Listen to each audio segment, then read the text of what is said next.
11th of January, Rabbi Furst, Mishna Berura.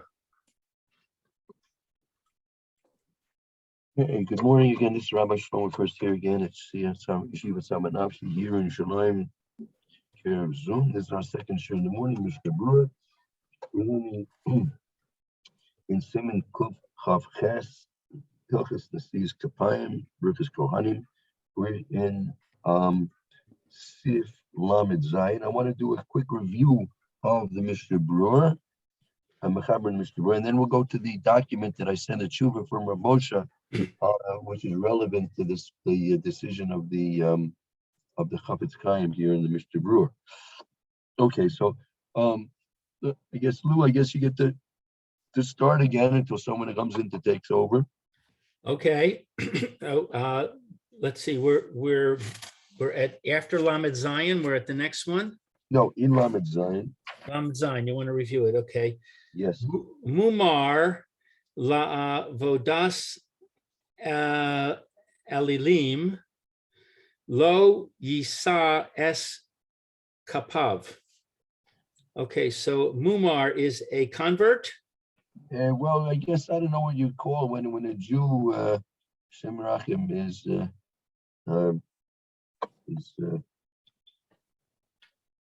oh, he's a heretic. He's a heretic who went to Avodah Zorah. Yeah. Okay, a convert to Avodah Zorah. That's what my note means. Okay.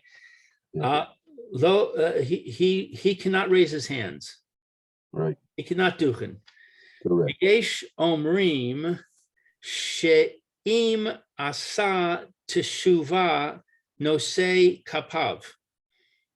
And there are those who say that if he does tshuva, then he can duchen. Right. And this is the law. Ve'im ne'enas, and if he was forced, l'divrei hakol, according to everybody, no say kapav, he can duchen. Right, Weiter? Yeah, let's go to the Mr. Berura now. Oh, Mishna Berura. Okay, Mishna Berura. Kuf Lamed Daled. Kuf Lamed Daled. Okay. Mumar la avodas ilulim. Interesting. It's voweled differently.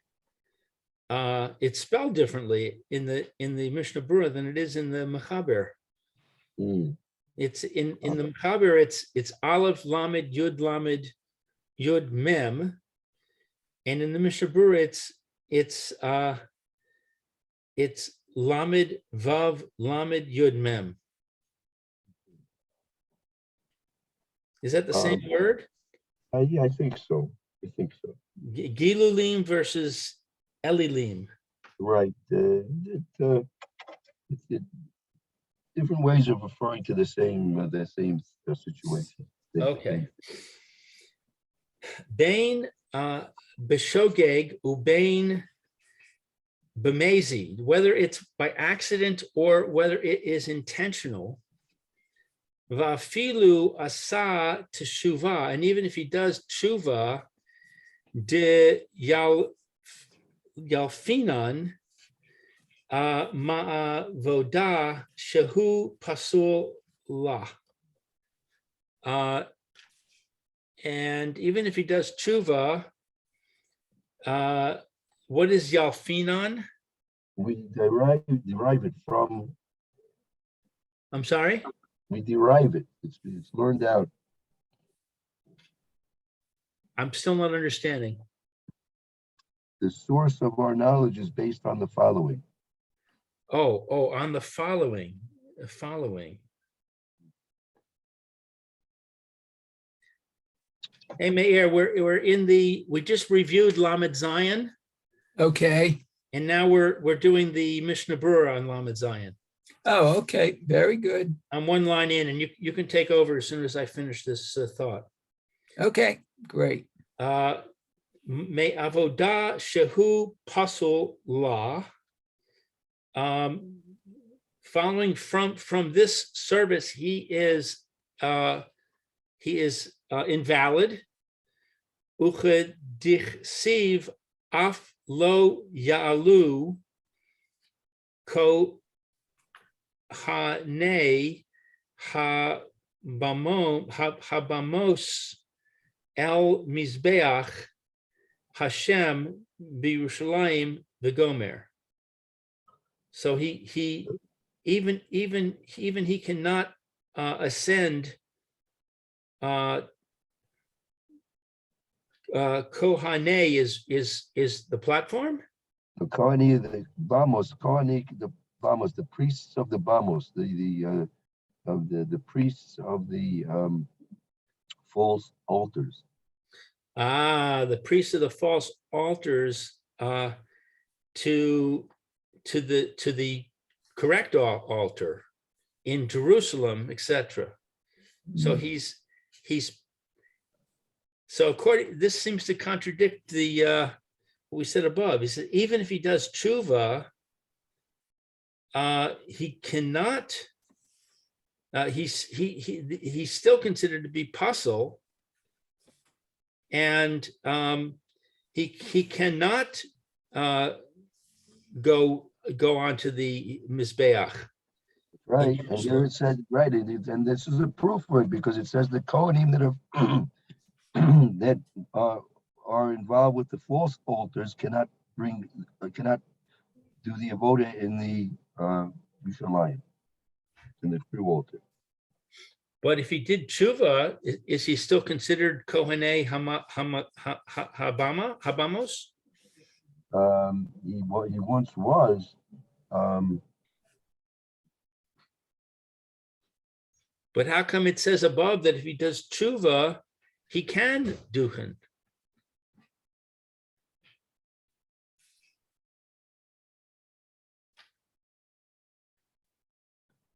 So those are two opinions. We're going the first opinion now. The first opinion. Yesh Omer. The Yesh Omer is if he did tshuva. According to the first opinion, they did tshuva doesn't help because he's finished.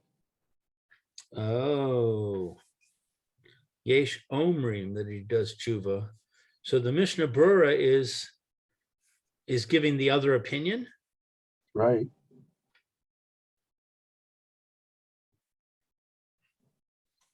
Okay, I see. Yeah. Okay. Go ahead, Meir. Okay, Gomer. So im hiftiach lahamir the chazar. So if he promises to what's that, convert? Right. And he returns. And So he really didn't convert yet. He just had the intention, I guess. Right. Yes, he just promised. Right. He was, and we follows it. Below nifsel. He won't be nifsel. Okay. Lo nifsal l'chulei alma. So he's not exempt from in general, I guess. L'chulei alma. No, for all opinions, according to all opinions. Oh, in all opinions, right. I keep getting that. Okay. Katvu Achronim. So the Achronim wrote, the Afilu im Hamir Lidat Yishmaelim She'enam Ovdim Avodat Galulim.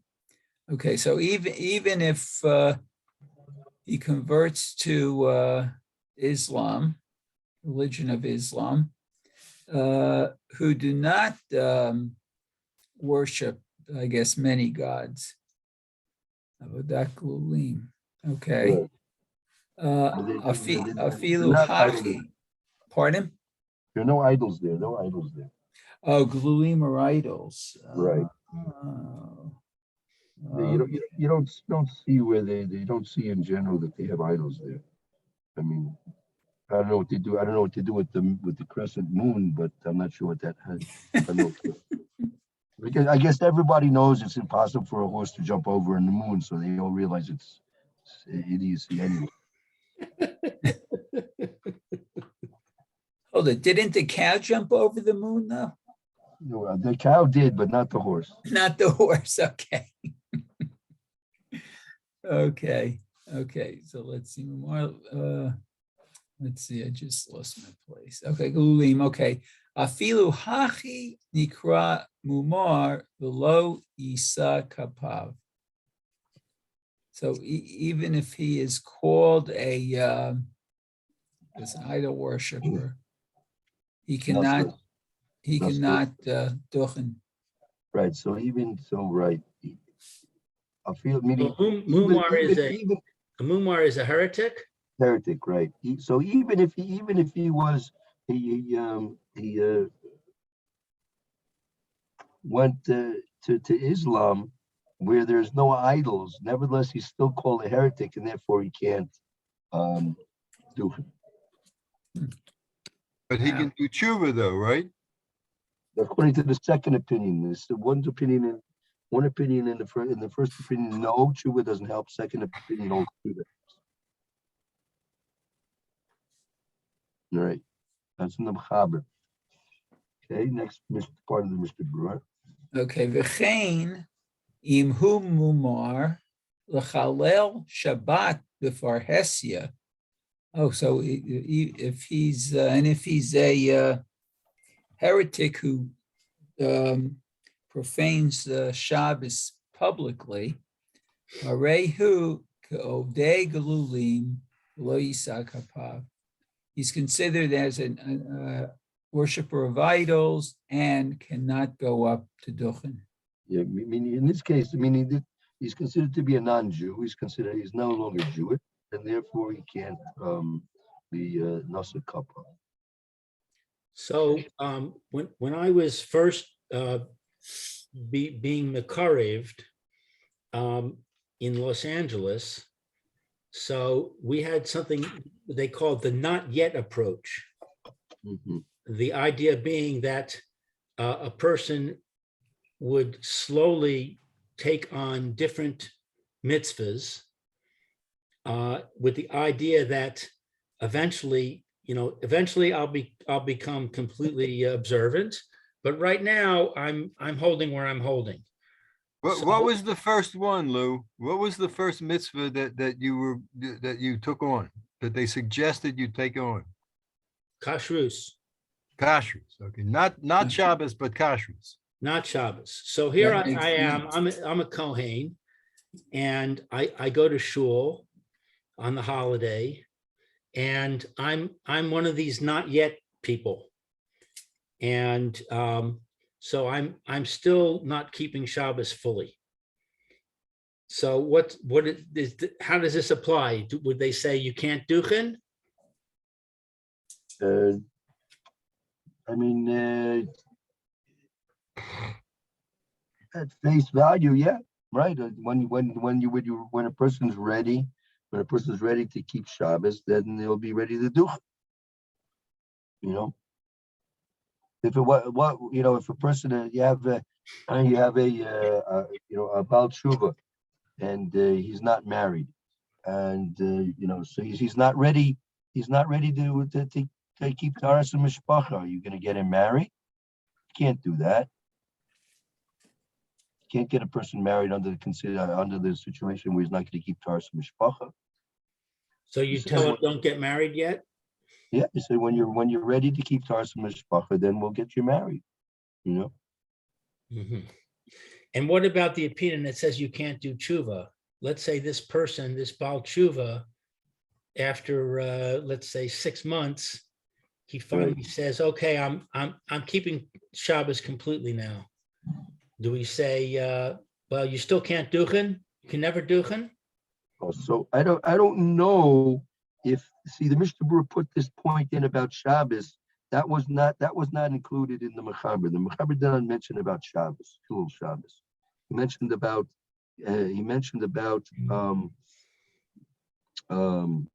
avodas idol worship, and the pasuk. If you remember, the pasuk of the Mishnah Berurah was that the false priests, right? They have no part in the true service of a Kadosh Baruch Hu, right? So that was the reason why they couldn't do tshuva, right? They couldn't do tshuva, but that I'm not sure applies to Chilul Shabbos, right? I'm sorry, say that last word again. That pasuk does not necessarily apply to Chilul Shabbos. Uh-huh. So, and the Mishnah and the Mechaber didn't mention anything about a Kohen Mim Machal Shabbos, right? Right. So, and now that's why we want to go now to Rav Moshe. We're going to go to Rav Moshe Feinstein Zechron Rebrocha, and he has a tshuva on this because the definition of Chilul Shabbos is needs a more explanation. The Mishnah Berura is very general in his usage of Chilul Mechal Shabbos, which is a serious thing. Under all considerations, Chilul Shabbos for Hesi is a terrible sin, terrible sin, and in fact, it makes him lose his Jewish identity. However, Rav Moshe goes into details about this, and that's why I want to learn this Rav Moshe with you now.